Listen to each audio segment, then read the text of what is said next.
আমি যখন দায়িত্ব নিলাম বন্যা পূর্বাভাসটা পানি সম্পদ মন্ত্রণালয়, তো আমি জিজ্ঞেস করলাম যে আপনাদের বাংলাদেশ হচ্ছে one of the most climate vulnerable countries, আমরা কত বড় বড় মেগা প্রজেক্টে ফান্ড করি, কিন্তু আমরা আমাদের ওয়েদার, জলবায়ু ফোরকাস্ট এইটার জন্য কতটা ইনভেস্ট করি? এটা তো আমাদের জন্য খুবই গুরুত্বপূর্ণ। সবসময় ফ্ল্যাশ ফ্লাড হচ্ছে এবং আমরা বলছি যে হঠাৎ করে পানি ছেড়ে দেওয়া হচ্ছে, তো এটাই তো বাস্তবতা হয়ে গেছে। এখন আমরা এই হঠাৎ করে পানি ছেড়ে দেওয়ার বিষয়ে আমাদের প্রস্তুতিটা কেমন করে রাখবো? আমরা কি জানি যে হাওর এলাকায় মার্চ এপ্রিলে এবং তিস্তার দিকে সেপ্টেম্বর অক্টোবর নভেম্বর বা কখনো কখনো অগস্টেও যে বন্যাটা হয়, এইটার জন্য আমরা আমাদের প্রেডিকশন সিস্টেমটা কতটা শক্ত করেছি? দেখা গেল যে ওখানে আসলে বেসিক কাজগুলি করা হয়নি। এই বেসিক কাজগুলো যদি আমরা জাতীয় পর্যায়ে না করি এবং ইনভেস্টমেন্ট কেবল বড় বড় প্রজেক্টে দেই, তাহলে তো আসলে আমরা কখনোই প্রস্তুত হব না। সেদিন একটা কাজে সিরাজগঞ্জ গেলাম এবং যে দেখলাম যে নদীর পাড়ে বেশ বড় বড় স্থাপনা, এইগুলোকে বাঁচাবার জন্য হাজার কোটি টাকা ব্যয় করে আমরা প্রতিরক্ষা বাদ দিচ্ছি, এসব করছি। কিন্তু আমরা আমাদের প্ল্যানিং প্রসেসে যে নদীগুলো ভাঙন প্রবণ সেইগুলোর পাড়ে যাতে গুরুত্বপূর্ণ স্থাপনা না হয় এই সিদ্ধান্তটা নেই না। তাহলে ওখানে আমরা হাজার কোটি দিয়ে একটা গুরুত্বপূর্ণ স্থাপনা করি, আবার হাজার কোটি দিয়ে আবার একটা বাদ দিই, এবং সেই বাদ তো আর যমুনাকে তো আর থামানোটা অত সম্ভব না। তো এখানে প্রিভেনশনের দেখলাম যে ডিজাস্টারের কথা যখন আমরা বলি, জলবায়ু পরিবর্তনের কথা যখন আমরা বলি, উন্নত বিশ্ব কবে কি কমিট করবে এটার উপর তো আমাদের হাত নেই। কবে সেটা টাকাটা দেবে আমরা বলতে পারবো, কিন্তু আমাদের নিজের জনগোষ্ঠীকে যেহেতু প্রোটেকশন দেওয়াটা আমাদের দায়িত্ব, সেই জন্য এই টেমপ্লেটটা আমাদের জন্য খুবই খুবই খুবই খুবই গুরুত্বপূর্ণ। এবং এইখানে একটা বড় ডিমান্ড বা চ্যালেঞ্জ রয়েছে, সেটা হচ্ছে আন্তঃসংস্থার সমন্বয়। আমি মনে করি যে আন্তঃসংস্থার সমন্বয় নিয়মিতই হওয়া উচিত। যে আমরা খুলনা, যশোর, সাতক্ষীরার দিকে কি করব, আমরা তিস্তার পাড়ে কি করব, আমরা সিরাজগঞ্জের দিকে কি করব, যে সমস্ত জায়গা আমাদের নদী ভাঙন প্রবণ আছে সেগুলোতে আমরা কি করব। এবং এই প্রক্রিয়াগুলো সবসময় যে খুব ফাস্ট হয় তা না, এগুলো স্লো কিন্তু হয়। তো সেখানে আমাদের আন্তঃসংস্থার সমন্বয়টা কোন ইস্যুকে কেন্দ্র করে হবে সেটা এই টেমপ্লেটে খুব স্পষ্ট করে বলে দেয়া আছে। আরেকটা জিনিস পানি সম্পদ মন্ত্রণালয়ে কাজ করতে গিয়ে শুনেছি যে ধরেন নদীর পাড় ভেঙে যাচ্ছে, সেখানে হয়তো হিসাব করা হলো যে এই পাড়টা যদি ভাঙন আমরা ঠেকাতে চাই আমাদের লাগবে 8 কোটি টাকা, আর এই ভাঙন ঠেকিয়ে যে সম্পদটা আমরা রক্ষা করব তার বাজার মূল্য হচ্ছে 2 কোটি টাকা। তাহলে কি আমি 8 কোটি টাকা খরচ করে 2 কোটি টাকার সম্পদ বাঁচাবো? কিন্তু যার সম্পদটা আমরা বাঁচাবো তার ওই একটাই সম্পদ আছে, আর সম্পদ তার নাই। তাহলে আমরা যখন বৈষম্যহীন সমাজের কথা বলি, সাম্যের কথা বলি, তাহলে আমাদের প্রোটেকশন দেওয়ার ক্ষেত্রে 1000 কোটি টাকার স্থাপনাটা দেব, নাকি যারা সমস্ত কিছু হারিয়ে একদম নদী ভাঙা হয়ে যাবে, আবার ঢাকায় আসবে, আবার খুলনায় যাবে, আবার চট্টগ্রামে যাবে, আবার অটো রিকশা চালাবে, তাদেরকে বাঁচাবো? এটা কিন্তু উন্নয়নের ক্ষেত্রে এবং ডিজাস্টারের প্রোটেকশন দেওয়ার ক্ষেত্রে একটা খুবই গুরুত্বপূর্ণ বিষয় বলে আমার মনে হয়েছে। আজকে যে গানটা নিয়ে আমাদের এটা শুরু হলো, সেখানে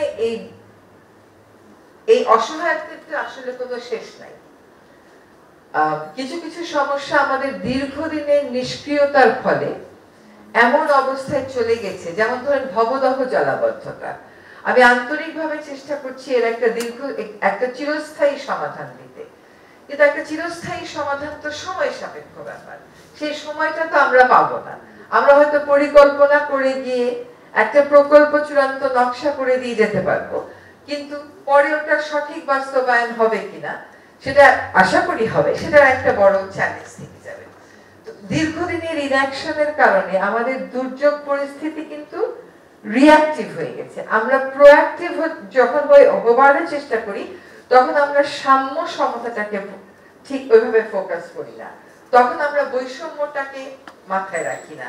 একজন অনেক বড় মানুষ, তার একটা অনেক বড় প্রতিষ্ঠান, তার একটা স্থাপনা ভাঙনের মুখে পড়লে সে আমার কাছে আসতে পারে, কারণ তার নেগোশিয়েট করার এই পাওয়ারটা আছে।